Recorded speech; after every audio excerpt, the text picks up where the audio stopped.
There is no rise without rupture, no ascent to power without the dismemberment of the self you once held sacred. The world, in its chaotic scramble for dominance, teaches a cunning that the first and most brutal sacrifice required for triumph is not of others, but of oneself.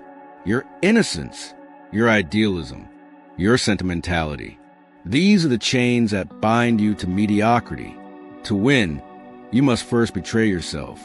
Machiavelli understood this, not as a metaphor, but as a raw truth born from the violent rhythms of history.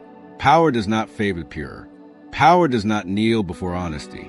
It answers only to discipline, strategy, and an unflinching willingness to shed your former skin. In that shedding lies betrayal.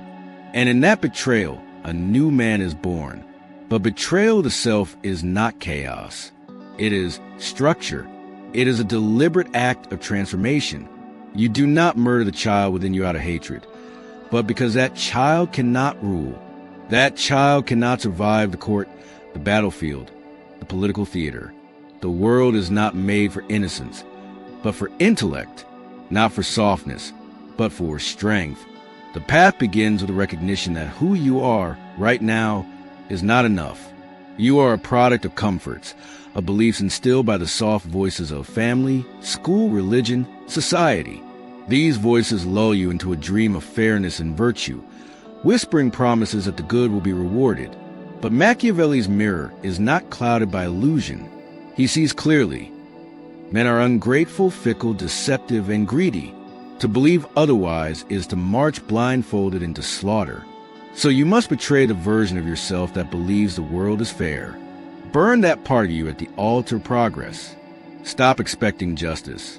Expect resistance, betrayal, envy, and sabotage, and prepare for them not with complaint, but with countermeasures.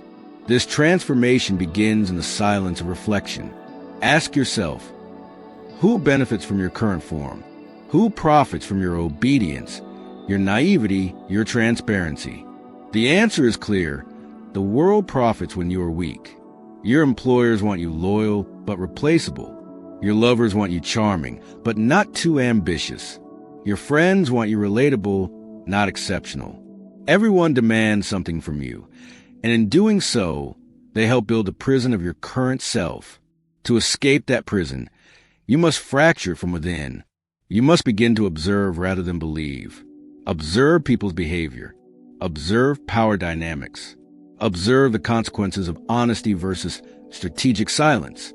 This is not paranoia. This is preparation. And through preparation, the first betrayal unfolds. You betray your comfort. You betray your need for approval. You betray the self that seeks permission to act. Machiavelli does not glorify deception for its own sake. He glorifies effectiveness. There are times when truth is a weapon, and times when it is a vulnerability. You must discern the difference. This is not lying. This is aligning your actions with reality. And the reality is, those who reveal all are devoured by those who reveal little. So silence becomes strength, mystery becomes power, and restraint becomes discipline. Then comes the second betrayal, the betrayal of the moralistic self. Morality, when inherited blindly, is a leash. You must not kill your morals, but examine them. Were they given to you to empower you or to control you? Who benefits when you feel guilty for desiring wealth? Influence, success? Who profits when you're taught to be selfless while others are ruthlessly self-serving?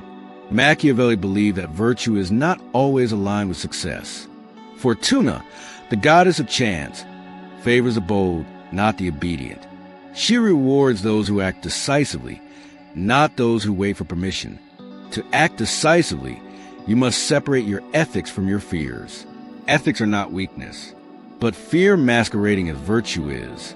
If you fear judgment, you will never lead.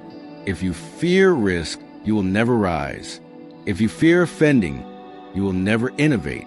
Thus, you betray the part of yourself that seeks moral purity. In its place, you develop moral clarity.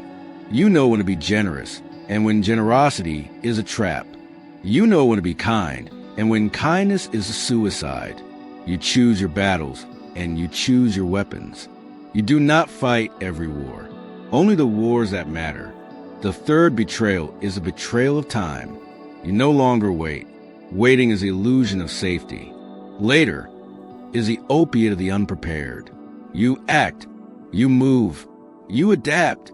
Machiavelli admired men of virtue, those who shape destiny through action, who refuse to be molded by circumstance.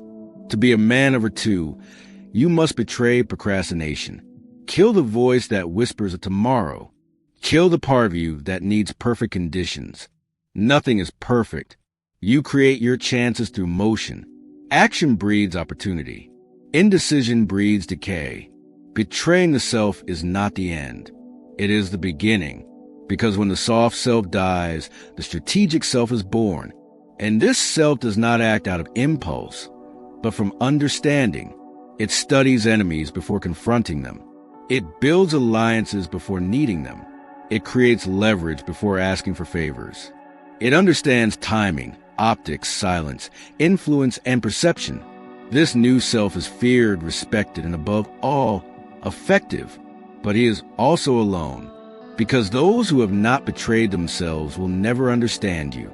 They will accuse you of coldness. They will say you've changed. They will mourn the version of you that made them comfortable. Let them mourn. You do not owe the world your weakness. You do not owe the past your loyalty. You owe the future your evolution. And you evolve through sacrifice, not of others, not yet, of yourself. Betrayal is often viewed as sin. But to Machiavelli, betrayal is strategy when survival is at stake. It is a form of rebirth. When a man betrays his illusions, he earns clarity. When he betrays his cowardice, he earns courage. When he betrays his need to please, he earns freedom. Look at the lives of the powerful. Look at the legends.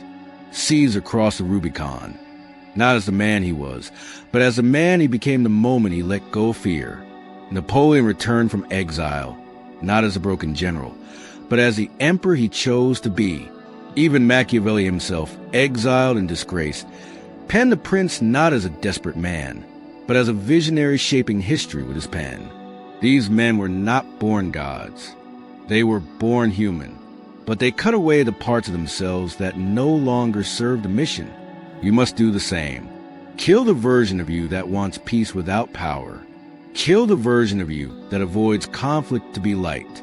Kill the version of you that waits to be chosen. And from the ashes, rise as the architect of your fate.